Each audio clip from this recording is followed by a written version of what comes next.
Diana Ross s'est illustrée comme actrice, recevant une nomination aux Oscars et un Golden Globe. Avec plus de 25 albums, des singles mémorables et des performances live captivant toujours le public mondial, Diana Ross reste une référence. Elle a chanté sous un orage à Central Park, refusant de quitter la scène malgré la foudre. Mais derrière les robes scintillantes et la façade glamour, Diana Ross a connu des moments d'effondrement. Comme ce soir où, arrêtée au milieu d'une performance hébétée, elle chuchota qu'elle devenait de plus en plus petite avant de disparaître en coulisses. Voici une question pour vous. Dans quelle ville américaine se produisait-elle lorsque ce moment troublant est arrivé ? Répondez en commentaire, la solution sera dévoilée plus tard dans la vidéo. Restez avec nous pour découvrir l'enfant secret qu'elle a caché et le geste à 21 millions qui a bouleversé l'histoire de la musique. Mais pour vraiment comprendre la femme qui est devenue une icône, il faut remonter au tout début, là où les moments décisifs ont pris forme. Un petit coup du destin a marqué l'histoire de la musique. Détroit 1944. L'Amérique en guerre est restée vigilante, tandis que dans un modeste appartement du North End, naissait une petite fille appelée à devenir une des voix les plus célèbres de l'histoire de la musique. Son prénom devait être Diane, mais à cause d'une erreur administrative, l'acte de naissance indiquait Diana. Ce détail allait en rester. Diana Ross a grandi dans les logements sociaux Brewster Douglas, une communauté animée, surpeuplée, où la musique traversait les murs et chacun connaissait peu la vie des autres. 6 enfants et 3 adultes partageaient une seule salle de bain, mais Diana ne s'est jamais sentie pauvre. Tout le monde autour de nous était pauvre, dira-t-elle plus tard, mais nous avions de l'amour. L'enfance a connu des difficultés. À seulement 7 ans, le monde de Diana a été bouleversé lorsque sa mère est tombée malade de la tuberculose. Elle et ses frères et sœurs ont été envoyés vivre chez des proches en Alabama, où, pour la première fois, la jeune Diana a été confrontée aux dures réalités de la ségrégation raciale. Ce voyage dans le Sud l'a exposée à la peur et à l'injustice, des expériences qui allaient la marquer à vie. Mais de retour à Détroit, elle a trouvé un but. Au lycée technique Cass, Diana ne rêvait pas de chanter, mais de dessiner des robes. Elle a étudié la mode, la création de patrons, et a même travaillé chez Hudson's, le grand magasin, comme première jeune fille teint noire à ce poste. Elle coiffait les voisines le week-end et rêvait de beauté. Mais le destin en avait décidé autrement. Au bout de la rue vivait un garçon nommé Smokey Robinson, déjà sensation dans la musique. Il s'est remarqué quelque chose chez Diane et, lorsqu'un manager local a créé les Primettes en 1959, Diana a rejoint le groupe davantage pour le plaisir que pour la gloire. Mais à partir de ce moment-là, la scène allait devenir son nouveau studio de création. Pourtant, alors que les projecteurs commençaient bon à briller sur Diana Ross, ce qui allait suivre allait mettre à l'épreuve non seulement son talent, mais aussi sa force la plus profonde. Le succès qui lui a tout coûté. L'ascension de Diana Ross avec les Supremes n'a pas été un rêve du jour au lendemain. C'était une ascension marquée par la pression, la trahison et des attentes impossibles.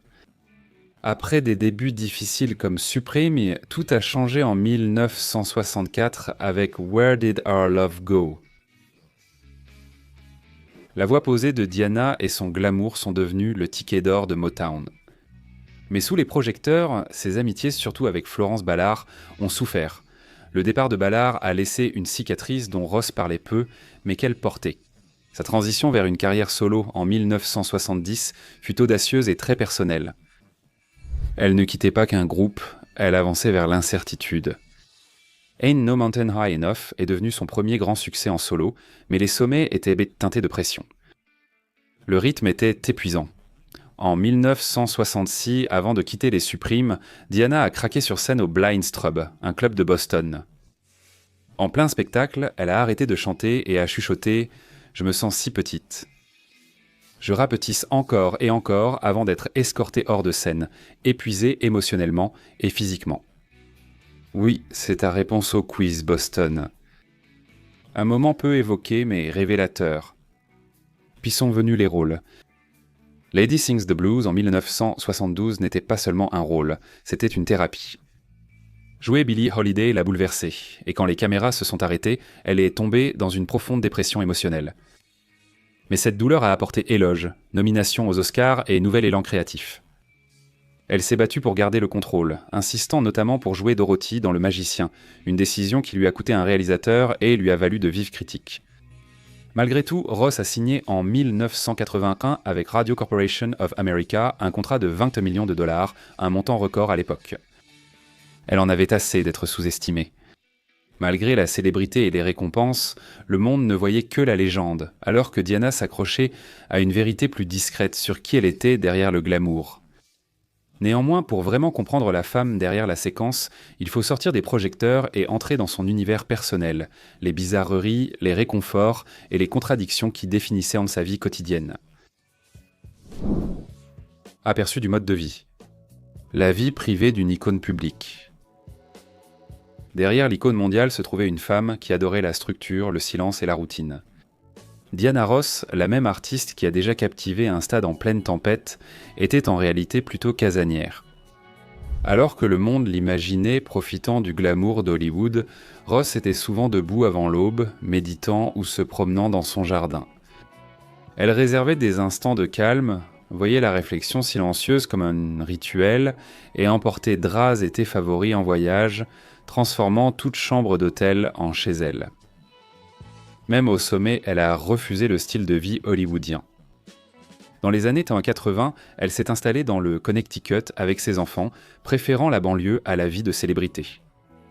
Les voisins se rappellent avoir vu Diana déposer ses enfants à l'école, encourager au match de football et faire ses courses avec de grandes lunettes de soleil. Ce n'était pas pour l'image, mais sa normalité. Le glamour dans son acide désoxyribonucléique. La normalité et Diana Ross ne pouvaient coexister indéfiniment. Son sens de la mode a duré toute sa vie. Comme mentionné précédemment, elle rêvait à l'origine d'être créatrice de mode, et cette passion ne s'est jamais éteinte. Dans le film Mahogany de 1975, où elle incarnait autant de créatrice de mode, Ross a en fait conçu elle-même tous les costumes, créant un département de garde-robe sur mesure au studio Paramount. Les sequins, les capes majestueuses et les silhouettes dramatiques n'étaient pas seulement là pour le spectacle. C'était son empreinte créative, et cette touche créative s'est transmise. Au Met-Gala 2025, Ross a impressionné avec une robe à traîne de 5,5 mètres brodée des noms de ses enfants et petits-enfants, co-créée avec son fils Evan. C'était de la mode, oui, mais c'était aussi un héritage. Cependant, toutes les tenues n'étaient pas mémorables. Un retour en arrière hilarant ? Dans les années 1970, elle a apporté une robe dorée décorée de grandes tranches de pastèque, audacieuse bien que cela ait surpris certains. La diva inattendue. Les fans pourraient imaginer Diana entourée de personnel, mais elle appréciait faire les choses elle-même. Chez elle, elle évitait souvent le maquillage, préférant ses célèbres lunettes de soleil surdimensionnées. Sa routine préférée ? Un peu de gloss et de mascara, c'est tout. Elle faisait le petit déjeuner, emmenait les enfants à l'école et gérait les corvées. Pourtant, quelques touches de diva subsistaient, non ? L'une d'elles était son obsession pour les parfums. Inspirée par l'odeur de sa mère, Ross a longtemps rêvé de créer son parfum. En 2017, Diana Ross a lancé Diamond Diana, un parfum qu'elle a décrit comme une brise enveloppée de confiance. Et oui, elle insiste pour se vaporiser avant chaque représentation. Elle a dit un jour « C'est une partie de mon aura ». Force, style et biscuits au sucre. Elle pourrait être une icône de la mode, mais elle avait aussi un côté doux, littéralement. Diana a joué un rôle surprenant dans le lancement des célèbres biscuits Famous Amos. Amie de longue date de Wally Amos, elle l'a poussé à vendre la recette de sa tante. Le reste fait partie de l'histoire des snacks. Et elle avait son lot de bizarreries. Elle était farouchement compétitive lors des soirées jeux en famille et résolument joueuse. Un Noël, ses enfants se rappellent qu'elle portait un affreux pull d'elfe pour les faire rire. Elle pouvait être drôle, attentionnée et exigeante, tout cela en l'espace d'1 heure. Sur le plan philanthropique, elle restait discrète. Mais comme vous l'entendrez plus tard, après qu'un concert chaotique à Central Park ait laissé la ville à court de fonds, Ross a discrètement rédigé un chèque personnel de 250 000 $ pour s'assurer qu'une aire de jeu promise pour les enfants soit construite. L'aire de jeu Diana Ross se trouve toujours à Central Park aujourd'hui. Il y a eu aussi des faux pas. En 2002, alors qu'elle luttait contre l'alcool après son second divorce, Ross a été arrêtée pour conduite en état d'ivresse en Arizona.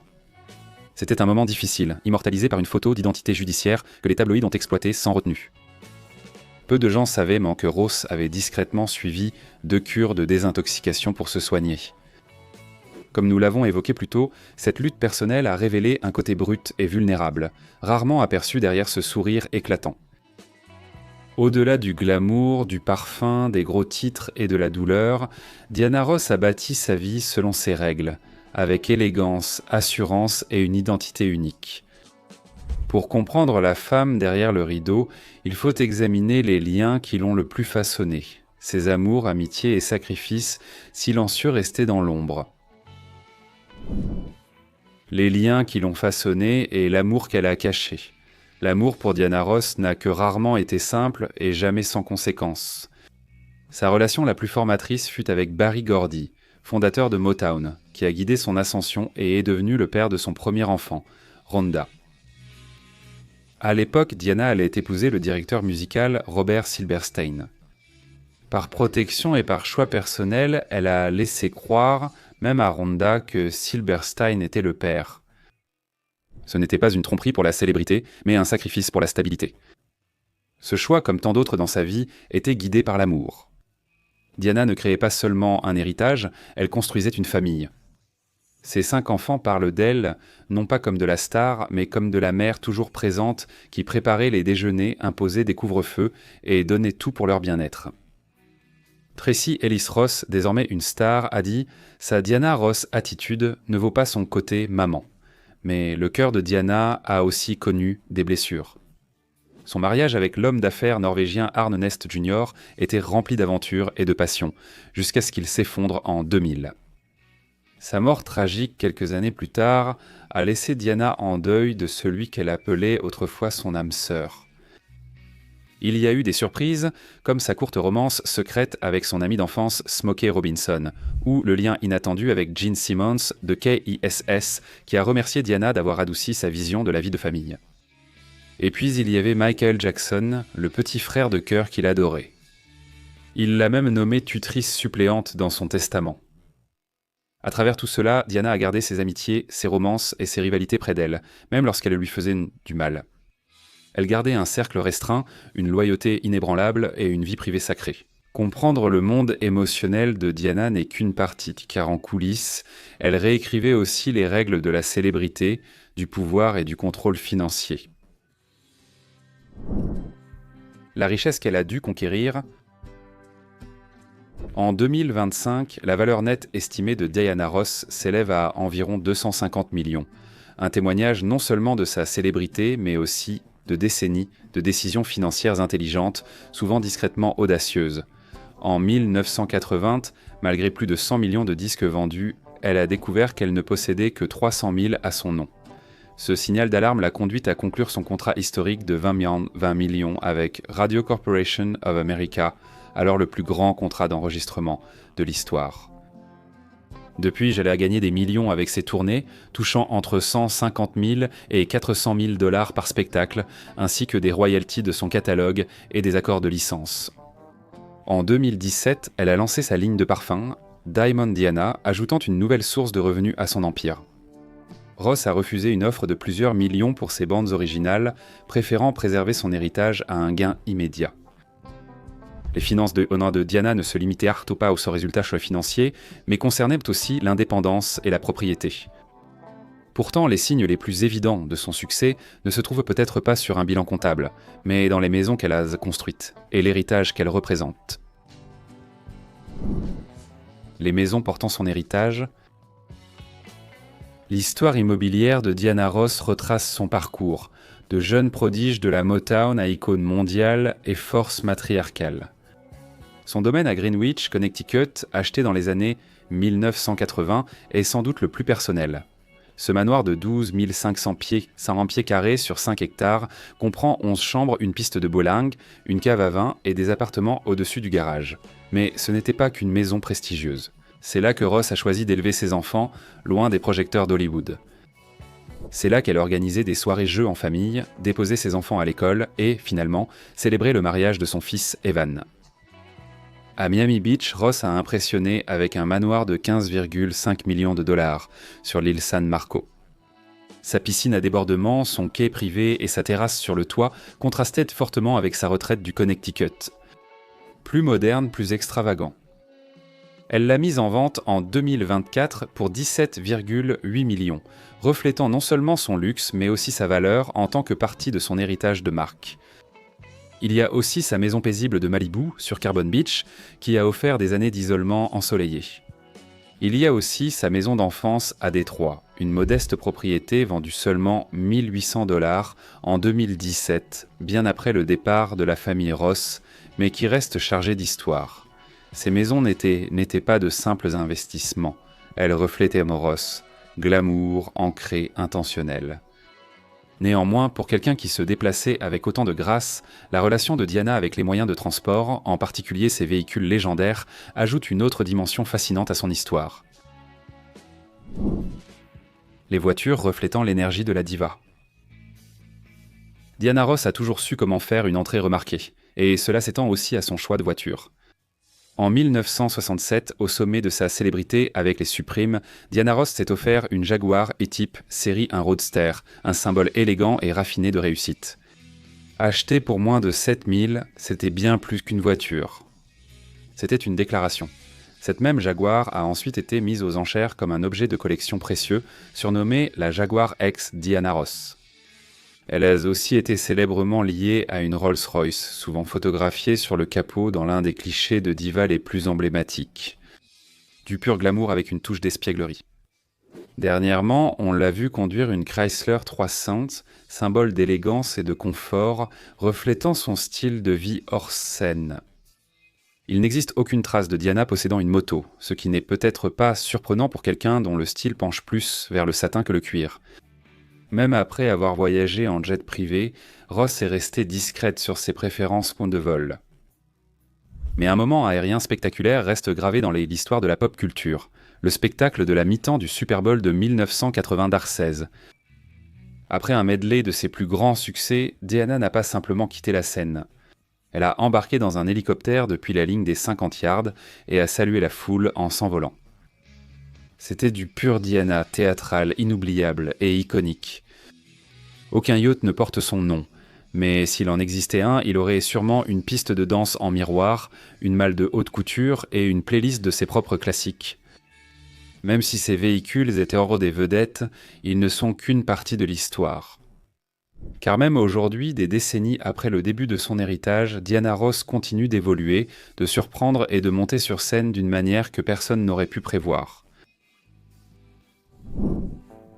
La légende qui refuse de quitter la scène. À 81 ans, Diana Ross continue de captiver le monde, non pas comme une relique du passé, mais comme une légende vivante qui écrit son prochain chapitre. En 2025, elle revient triomphalement au Met Gala après 22 ans, portant une robe blanche sur mesure brodée des noms de ses enfants et petits-enfants, alliant fierté familiale et glamour intemporel. Elle prépare sa tournée « Célébrer les classiques intemporels », qui traversera les États-Unis et l'Europe jusqu'à l'été 2025. Un spectacle remarquable ? Une représentation à Glasgow avec l'Orchestre national royal d'Écosse marquera sa première collaboration symphonique, un tournant dans sa carrière que peu de gens avaient anticipé. Malgré son âge, Ross ne compte pas ralentir.